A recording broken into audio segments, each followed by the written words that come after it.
my channel! Eye of Loris here. So, panibagong araw, panibagong vlog na naman. Super happy ako today kasi nga makakabisita tayo sa ilang pamilya dito sa San Andres, Manila. For today's video guys, mamimigay tayo ng konting panghanda nila for Christmas. Syempre, di ba, give love on Christmas Day. So, yung bahay nila dito, mga biting na nyo, nasa ilalim lang sila ng tulay nakatira. So, tara samahan nyo ako mga bibisitahin natin.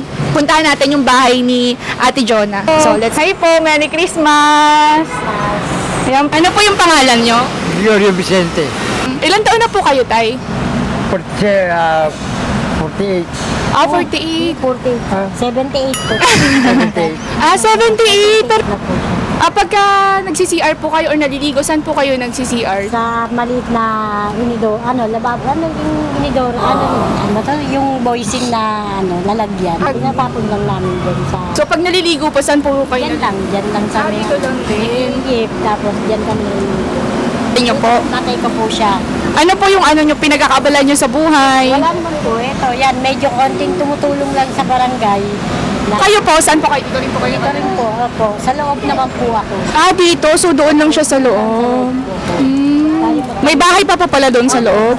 Bahay dito. Matagal na po kayo dito? Ilang years Opo, na kami? 5 years na kami dito. 5 years. So, before po, saan kayo nakatira before? Dito rin sa San Andres, pero paikot-ikot sa highway naman po kami sa taas. Paano po pag binabaha dito? Ito, hanggang dito po, inaabot yung higaan namin. Pag sobrang lakas, inaabot yung higaan. So, pag bumabaha po dito, saan po kayo niya nakatira? Wala po, dun muna kami sa chapel sa may barangay po. Doon kami tumutuloy. Lahat ng gamit So, pinapa-evacuate naman po kayo ditong lahat? Doon naman kami pinatutuloy ni chairman. Ay, wow, mabait na nga. Tapos, doon, pagka medyo nagbaha na rito, doon kami sa... Paano po pagkagabi? Komportable ba dito or ano? Kasi... Komportable naman tayo. Pero si tatay, dito na po, matagal na po ba kayo dito, tay? Oo. Paikot-ikot lang din kami rito. So everyday po dito lang po kayo sa bahay o lumalabas din kayo? Yan din siya sa barangay. Tambay sa barangay, lakad-lakad, ganun lang ang gawa mo. Pero doon sa loob. Ilan po yung anak niyo, tay? 5. 5. 5. Ilan po babae? 3. 3. Tapos 2 lalaki. Ano po yung mga trabaho ng iba niyo pong anak? Nasaan po sila? Yung isa, nagkakalakal. Tapos yung isa, dito lang nagtitinda ng fishball. Tapos yung 2 kapatid ko po nasa probinsya. Ano po nangyari sa ano nyo? Implant po. Implant? Family planning. Ay, ano lang po siya, bigay po ng barangay. Talaga? Center. Ay, wow. Ang ganda pala dito ng ng merong libreng family planning. Para maiwasan yung pagdami ng mga... 5 na yung anak ko rin. 5 na. Hello, ano pangalan mo? Ano ba yung pangalan mo? Henry. Si Henry din na. So, si Tatay Gregorio at saka si Ate Jonah. Ilang taon na po kayo? 41. Paano po yung everyday food ni Tatay? Kayo po naman? Bumibili kami pagkaano. Meron lang ako ditong mga... Panghanda niyo po yan sa Christmas. So, ayan, noodles. Para mabilis lang po yan pagka Salamat po. Ayan. Tapos meron din po tayo ditong pansit. Panghanda niyo po sa Christmas. And then ito po pwede niyo po siyang meron pa tayong biscuit dito. Tapos ito tayo, meron tayo ditong juice din para po sa inyo. Salamat po. Tapos meron din pong bigas. Thank you po. Siyempre, pag magluto nyo po ng spaghetti. Thank you po. Tsaka tayo kailangan nyo uminom ng Milo everyday. Tsaka ito naman po, meron din tayo ditong tinapay, kay tatay. Tsaka ito po, meron tayo ditong cake. Tsaka ito. Tapos syempre, meron tayong magic sarap pag magluluto po kayo. Salamat po ng marami. Syempre, meron din tayong itlog. Ito lang. Itlog. Ay, thank you po. Ayan. Noodles. Thank you ng Tsaka ito din po pang pansit. Ay, salamat. Salamat po. Mga pang sauce sa spaghetti. Ay, thank you po ng marami. Tsaka ito yung pang coffee. Okay, Tsaka coke. Ay, thank you ng marami po. Tsaka yun po mga suka, toyo, ketchup. Salamat Tsaka po. mga dilata. Ayan. Ay, thank you ng marami. Merry Christmas, tatay! Merry Christmas! Merry Christmas po. Ang lakas nyo po kahit 78 years old na kayo. Sana ganyan din yung papa ko. Ano siya, makaabot siya ng ganyang edad tsaka mahaba pa yung buhay. Pero ang lakas-lakas niyo maputay, no? Ano pa yung wish niyo ngayong Pasko? Mahaba pang kuhan yung Buhay. Umaba pa po yung buhay niyo. Sana good health din. Ayan. So, ayan nga mga B. So, yung wish ni tatay ngayong Pasko, sana daw humaba pa daw yung buhay. Very simple lang yung wish ni tatay ngayong Christmas. Hindi siya naghihumihiling ng mga material na bagay. Gusto niya lang good health at humaba pa daw yung buhay niya. So, ayan. So, thank you po. And Merry Christmas po in advance. Sana po na natuwa po kayo sa binigay kong ano. Thank you, Tay. Another day is gone. I'm still all. Thank you po. Thank you. Another day is gone. I'm still all. Another day is gone. Smoke then fun. Ayun mga B, kakatapos natin kanina kay Tatay Gregorio at ngayon naman sa pangalawang family na tayo. Dito naman tayo kay Ate Tina. So, dito siya nakatira.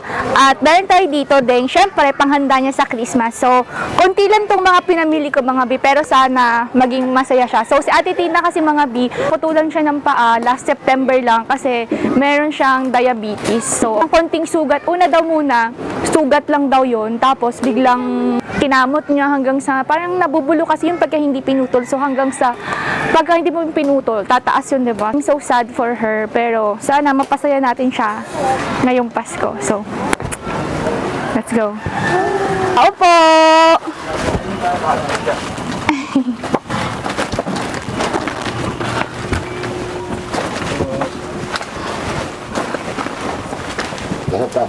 Ano sa taas? Ay. Oo. Tao po. Ito na po siya. Ay, hello po. Magandang hapon. Ay, pwede po pumasok? Pasok po kayo. So, ayun, pasok tayo mga B. Tanggal muna tayo ng shoes. Okay na. Hindi po, okay na. Hindi po, ako lang po. Ayan. Po? Wala ako lalaki. Ay, hindi po. So, hello po. Ay, thank you po. Si Tina. Ah, si Ate Tina. So, ako po si Aya. Ilan taon na po kayo, Ate Tina? 62. 62 years old na po kayo. Parang kaedad nyo lang po yung papa ko. Pero mukha po kayong bata. Oh. Wala pa po kayong mga puting buhok. Wala, oo. So, dito po kayo nakatala. Ilan po kayong ano dito sa bahay? Ilan po kayong magkakasama? Yung asawa ko tsaka yung dalawang anak ko. Dalawa po anak niyo. So, kailan po kayo na ano? Ito lang October. Nabalitaan ko po na putulan po kayo ng ano, no? Lahi niyo po yung diabetes? Hindi ako lang. Ikaw lang. Buti po, thanks God, wala yung mga anak niyo, no? Wala. Hindi, ikaw lang yung mga parang mama, papa, wala pong ano? Wala po. Ay, baka nasobrahan po kayo sa sugar. Hindi naman maano ang sugar ko. Kasi noon, yung talampakan ko, yung paa ko, sumasakit-sakit siya. Sumasakit? Oo, hindi ko siya pinansin kasi ang lantuon ako sa sugar ko. Tapos, nung tuwing gabi, ano yan, masakit. October? Ito lang, October. Namula siya, tapos namaga. Tapos kinabukasan dinala ko sa center. Pinalaboratory pa ako, nagpalaboratory kami doon sa Dagunoy. Opo. Sinamahan ako ng hipag ko, nagpalaboratory kami. Opo. Tapos kinabukasan, ano siya, yung namagana siya. Namagana naman. Pagbalik ko Sobrang sa center. maga po ba malaking ano? Hindi naman siya malaking maga. Pero in-advise po talaga na kailangan ikat o pwede naman siyang madaan sa gamot? Kasi sabi sa ospital, anong daw yung nabulok na yung loob. Baka pwede naman po may second opinion. Nagpa-second opinion po ba kayo? Hindi. Sabi nga nung mister ko, baka pwedeng ano lang. Sabi nung doktor, kasi po, pag kinayod lang natin siya, may posibilidad na umakyat. Umakyat, yun nga po, aakyat siya. Puputulin lalo. Ganun din, mapuputol din. Pero sobrang ano, buti po nakaya nyo po, no, kasi 62 years old na kayo, tapos nakaya nyo po yung pain for surgery. Nagdasal.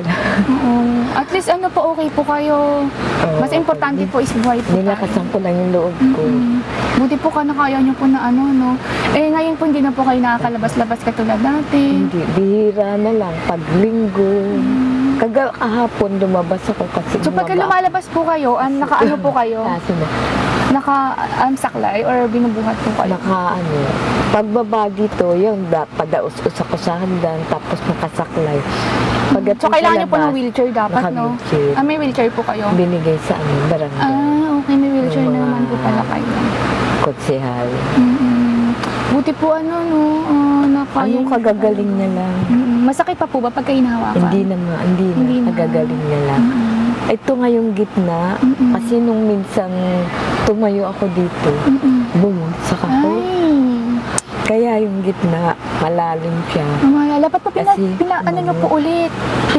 Dapat binalik nyo po siya ulit para ipacheck mo kung mamaya.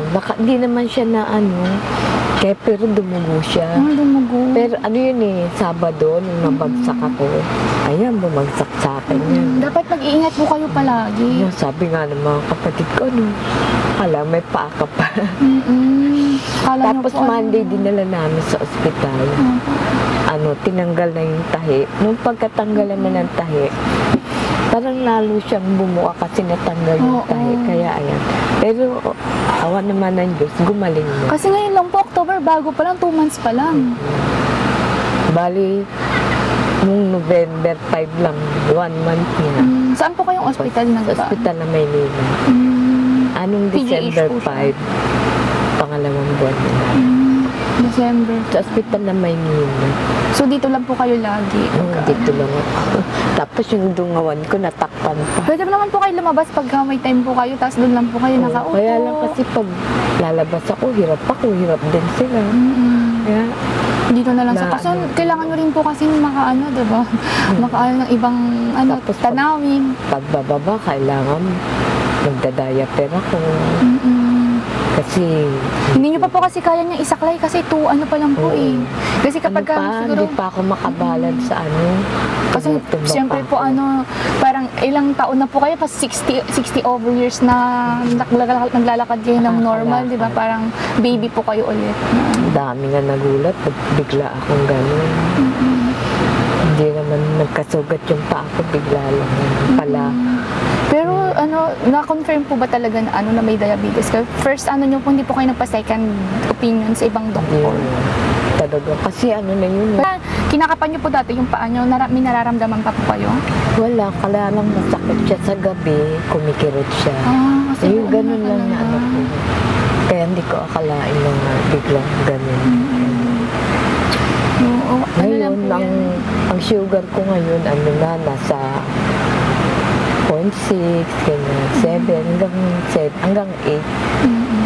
Kasi konti na lang. Wag na lang po kayo muna kumain ng mga bawal, mga sweets. Yung wheat bread Ingatan nyo po lagi yung kalusugan nyo. Malapit na rin po mag-Christmas. Tsaka meron po pala akong konting po sa inyo. Konting gift lang po. Panghanda nyo po sa Christmas. Sana po. Salamat ang aga ng pamasko. Opo, malapit na rin po kasi mag-Christmas. So, meron po ako ditong Milo. Another day has gone.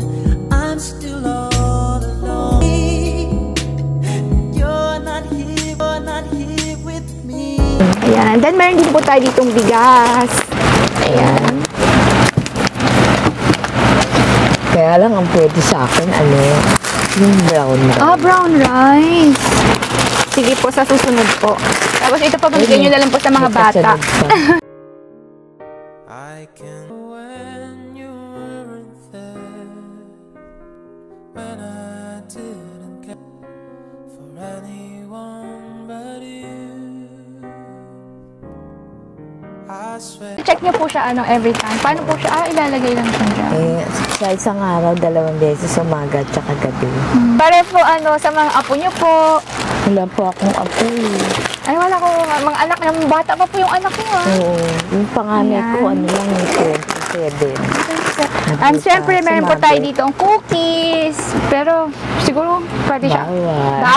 Bawal po sa inyo. Pero sa family niyo na lang po. Para happy din po sila. Okay. So, lagay ko na lang dito. And meron po tayo ditong bread. And ito, para po sa mga anak niyo. So, ayan. Hanggang pamasko ng mga anak. Merry Christmas po. Tapos, meron po tayo ditong egg. Ay, egg. Yan pwede sa akin. Well, thank you. Hanggang Welcome pamasko. po. Ano po ba yung wish niyo po sa this coming Christmas? Wish ko.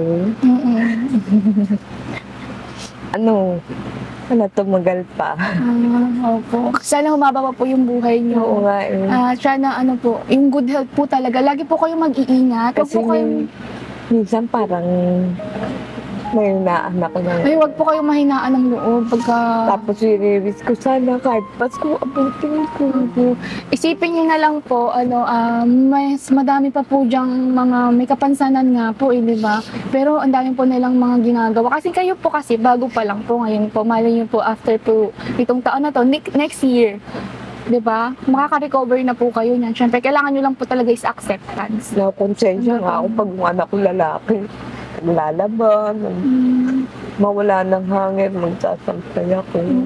Pero ano lang po yan, huwag nyo na lang pong kasi kailangan nyo lang po talaga tanggapin. Kasi syempre naawa din po, kasi panghinaan po kayong loob, paano din po sila, di ba? Mas malulungkot po sila. Na-advise ng mga kaibigan ko, huwag kang paghinaan ng loob. Happy lang po kayo, isipin nyo po pag lumabas po kayo dyan, ang dami pong natutulog lang po sa kalye. At least kayo po kahit maliit lang po, di ba? At least mayroon po kayong natutuluyan, di po kayo nababasa ng ulan, Pray lang ng pray. Opo, pray lang po kayo. Habang may buhay po, may pag-asa. Ako din po dati hindi ko rin po akalain na darating ako sa ganitong point na ako naman yung mag-help. Kasi dati ako rin din tinutulungan. Ngayon po ako naman yung nagbibigay ng Sa mga ospital help. nga ako, sabi ko, di ba, kahit na maputol, basta buhay. Opo, tama po yan. Yan po talaga yung tamang sinabi nyo. Pero pag may naanak ko ng loob, Kasi yung iba, ayaw na nila mabuhay. Katulad nung nakakalala ko, ayaw nila mabuhay. Pagka nawalan daw sila, parang tapos na daw yung Pero dapat hindi ganun, dapat tuloy lang yung buhay. Kasi lang po yan parang isang lang po yung po sa inyo, hindi naman po yung buong ninyo. Marami po pong mga blessing na darating po sa inyo. naiisip ko lang din yung mga ibang tumulong sa akin na na-hospital ako. Opo. Naiisip ko na At least po, sa panahon ng kagipitan, di ba? At least nakikita nyo kung sino yung mga totoong tao sa inyo, kung sino talaga yung nagmamalasakit. Tapos ako may ng loob. Opo. Kailangan fighting po kayo, pakita nyo po sa kanila na super saya Sila nyo lang po. din minsan iniisip ko. Tsaka yung mga anak ko. Opo. Kailangan po kayo, think positive po kayo lagi, tapos lagi po kayo laging smile, wag po kayo mag-isip, pray lang po kayo ng pray sa God. Opo. Huwag po kayo, okay lang po yung huwag po kayo sa mga katulad nyo. Opo, huwag lang po kayo okay lang. Drawing pa po sila. Tinulungan. Ako naman, ang ko yung pag nakalaban na sila, nakatuyo na, tinitiklop ko na lang yung mga damit nila. Tapos pag may plantsahan kami dyan dito na mamalansya ako. Pero lang po yan, wag po kayo panghinaan ng love. Kasi kapag kami nawala po sa inyo, syempre may mas darating na mas maraming pa pong blessing. So, ayan, Merry Christmas po sa inyo. Thank you. Merry Christmas po sa inyo. Sana masaya po yung Pasko nyo. Okay, sana. Ayan, basta happy lang po Maalala lagi. kita sa Pasko. Thank you po! Ayan, sana po lagi lang kayong masaya lagi. Ikaw yung una-una kong Santa Claus. Thank you po. Basta po lagi lang po kayong happy. Oo. Kasi ang dami, totoo po talaga, ang dami po talagang tao na mas malaki pa po yung problema, yung parang, pero tuloy pa rin po yung buhay. Basta habang nabubuhay po tayo, gulang. Kasi pwede po kayo mag-wheelchair, lalakad po kayo dyan, di ba? Huwag po kayo, okay lang po yan. Pagka cheer up ka lang, masaya Paglabas ka ko lang. dyan, papadaus-us ako dyan. Paano ako doon pababa ng hanggang. Pero kayanin nyo po yan. Kasi ngayon lang po yan, magiging malakas din po kayo kasi syempre 2 months pa lang po, wala pa po kayong balance yan. Kain po kayo ng mga healthy foods din po. Iwas kayo sa mga bawal. Sige po, thank you po and Merry Christmas. Christmas po. Ingat po kayo palagi Lagi nyo po tandaan, tuloy lang po yung buhay. Huwag po kayo masad. Okay lang yan. Okay, thank you sa'yo. Kakamustahin ko po kayo lagi kay TJ. Oo. Matagal kong kilala yan si TJ, 15 years na. Bata pa po ako. magkakaibigan na po kami. Nung nasa ospital ako, pag kailangan gamot, Super matulungin po yan eh. Ano, kaya marami rin pong blessing silang na dalawang mag-asawa. Opo. Thank you po. Salamat Thank po. you rin. Thank you sa Sige po. blessing. Opo. Ano lang po kayo dyan? Okay. Thank you po. Dito na po kami. Thank you. Merry Christmas po. Merry Christmas. Bye-bye. Hanggang dito na lang ating video for today. At kung meron pa kayong mga suggestion ng vlog natin, comment down below lang kayo. At ayan na mga B. So, hindi ko na ito papahabain. And don't forget to like, share, and subscribe, and ring the bell button para updated kayo sa mga upcoming videos ko. Bye! Kanis, bye! Bye! Bye!